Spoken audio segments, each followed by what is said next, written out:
sheet moss, feather moss, shiny seductive moss, fire moss, plume moss, spoon-leaved moss. There was once a wise woman who lived at the edge of the village with her daughter.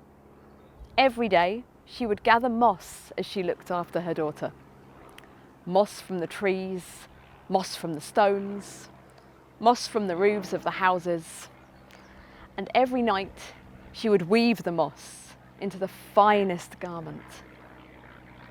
One day the garment was almost finished and her daughter was almost of age. And this is where our story begins. There was a knock at the door. Her daughter rushed to answer it, and there was the landlord, a lean, greasy streak of a man who was known for being too familiar with young girls who were too polite to tell him no. The landlord had in his hand a basket of ribbons, and the daughter reached out to take one, and as she did so, he caught her hand in his, and he said, "There now, we should make this official. You should marry me." The daughter's stomach dropped and she closed the door, ran back into her mother and said, "Mother, the landlord's here and he wants to marry me." Her mother said, "Well, do you want to marry him?" "No, of course I don't." "Well then, you should do exactly as I say." The daughter returned to the front door with instructions, opened them and said to the landlord, "I cannot marry you unless I have a wedding dress. It should be made of the finest satin, it should be covered in gold embroidery, and it needs to fit me perfectly." She closed the door and the landlord skipped away with glee. That should keep him busy, thought the mother. Time passed, but not enough of it. And soon enough the landlord was back with a package wrapped in tissue paper, which he handed to the daughter. The daughter brought it back into her mother and says, "Well, he's got the dress, well, I'm afraid you need to try it on." And sure enough, it fit perfectly. This is what you must say next. You should return to the landlord and tell him that although you have a dress to get married in, you certainly don't have anything else suitable to wear for going away. He needs to get you a second dress, one that is made of silk and the colour of all the birds in the air, and it must fit you perfectly. The daughter returned to the door and relayed her instructions, and the landlord skipped away with delight. That should keep him busy, thought the daughter. Time passed, and not enough of it, and the landlord returned with a paper package and handed it to the girl, who woefully walked inside to try it on, and it fit perfectly. "I've got an idea," said the daughter to her mother, and she returned to the door and told the landlord that she may have two beautiful dresses, but she couldn't go dancing in hobnail boots. She needed slippers, silver ones, and they should fit her perfectly. The landlord leered a little more as he looked at her feet to measure them, and off he went to find the slippers. Time passed, and not enough of it, and the landlord returned with a shoe box, and sure enough, the slippers fit perfectly. "Well, now what do I do?" said the daughter. "You should tell the landlord that you will not marry him until 10 o'clock in the morning tomorrow. You need time to wash your hair. And when you've sent him away, come back, bring me my sewing things, and you need to pack." The daughter did as she was told and sent away the landlord, who merrily skipped off to find a vicar to marry them. She brought her mother her sewing things and went to bed early, having packed. All night the mother sewed, and at the first light of morning the garment was ready. The daughter returned to her mother with the bags packed, and her mother said, "I have a gift for you, my child. This is your mossy coat. It is made with all the magic of all of the moss. To use this magic, all you need do is put on the coat and make a truly held wish. And when you do so, that wish will help you. So, Pick up your bag, kiss me goodbye, and tell me, what do you wish for most in the world right now? I wish to be a long way away from here. And faster than thought, she was. She flew through the air, feeling the wind on her face, and she did not dare open her eyes until she felt herself land on gravel many hours later. She realised she was on a gravel driveway, and holding her mossy coat tight around her, she wished for some work or something to do as she walked up to the big house. The lady of the house answered the door, and Mossy Coat explained her situation and said that she was looking for work. "Although I already have a cook," said the lady of the house, "I'm sure I could find you work as an undercook, perhaps."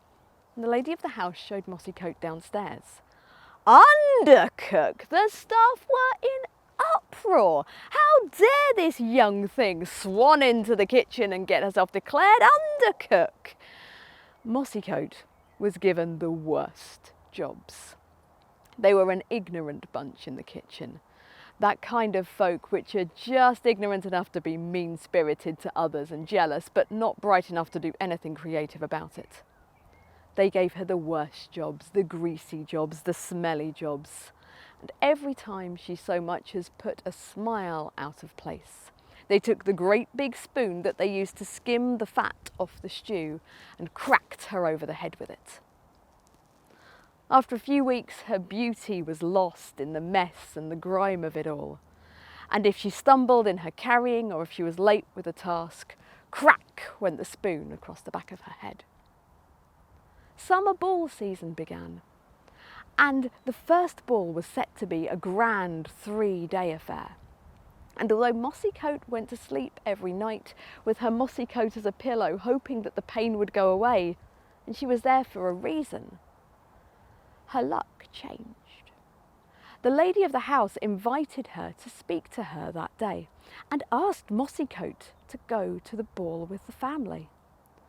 Mossy Coat said, "Well, I can't possibly go to the ball. I'm terribly greasy and I'd just embarrass you."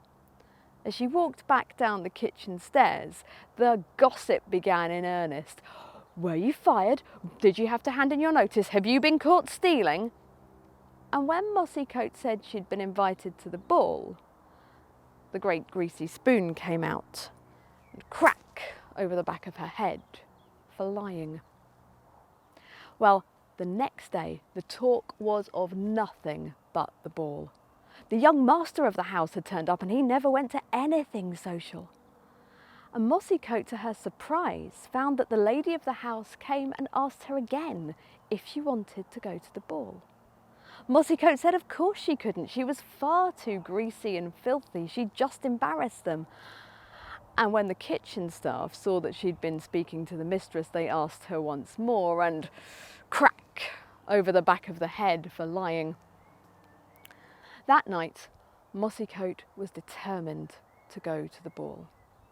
She put her mossy coat on and walked down into the kitchen where the kitchen staff were gambling and drinking. And she walked up to each member of the kitchen staff and smiled at them like the rays of the sun. And holding her coat tight around her, she wished, and they fell asleep one by one. She ran back upstairs in the house and she scrubbed herself and cleaned herself and put on the satin dress with the gold embroidery over her mossy coat. She held her coat tight around her and wished, and faster than thought, she was at the ball. She was on the lawn of a big house, and as she stepped inside, she could hear the clinking of glassware and the sounds of music. She only took a few steps into the room, and she was the social hit of the season. Everyone wanted to know who she was and where she was from and why they had never seen her before. She was beautiful. And the young master of the house saw her too. He walked up to her and tried to ask her to dance, and she said no, but he stayed to talk, and she stayed to listen. And by the end of the evening, she relented. As the strains of the last waltz were played, she danced with him. She whirled and twirled around the ballroom with him, and when finally the last notes died away, and everyone turned to applaud the musicians, Mossy Coat slipped her hand from his and she ran out of the door. She held her coat tight around herself, and out she flew, wishing she was back in the kitchen, and there she was. She sprinkled water on each of the kitchen staff, and one by one they woke up, terribly embarrassed that they'd fallen asleep down here, and they begged and pleaded with Mossy Coat that she didn't tell the mistress. Well, she didn't, and the greasy spoon was left on the hook that night. The next morning, the gossip was flying. "You've lost your chance there," they said. "The young master was dancing with this new lady. No one's heard of her before. Was she a princess? Was she a fairy? Was she the daughter of a billionaire? Nobody knew." And for the third time, the lady of the house asked whether Mossy Coat wanted to go to the ball. Mossy Coat said no, she'd just be an embarrassment, and she thanked the lady of the house. But she knew what she was doing that evening. She put her mossy coat on, walked down into the kitchens and smiled at all of the kitchen staff who one by one fell asleep in the rays of the sun. She scrubbed and cleaned herself, stood outside wearing her beautiful dress the colour of all the birds of the air, and wished and found herself faster than thought at the ball. The interest in her the second night was even greater, and she could barely move for all the people asking her who she was and where she was from. And when the young master of the house had gone off to get them drinks, the lady of the house spoke to Mossy Coat, not recognising her in the slightest, and asked her where she came from. Mossy Coat managed to say that she came from a place where she was regularly hit over the head with the back of a spoon. And the lady of the house thought this was a very strange answer, but felt that her son would be safe with this curious and honest girl. Mossy Coat refused to dance with the master of the house until the very last waltz. They whirled and twirled across the floor, and as the final notes were dying away, Mossy Coat slipped her hand from his and ran out into the night. The young master of the house had made plans, and there on the lawn was a very fast horse. As Mossy Coat fled onto the lawns, the young master followed her, got on the horse, and as Mossy Coat lifted up into the air, wishing to be back in the kitchens, he reached up a hand and plucked a slipper. Mossy Coat went back to the house and woke all the kitchen staff. And the young master travelled back to the house, not knowing it was the same one, and went to bed sick. It was so sick, it was said next morning, that he would die if he did not find the owner of this slipper. The doctors were called and no other remedy was available.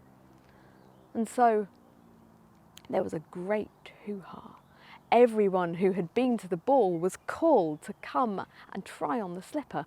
And what a lot of feet that brought. Big feet, small feet, ugly feet, smelly feet, and not one of them fit. And then all of the staff from the house were asked to try on the slipper, and not one of them fit.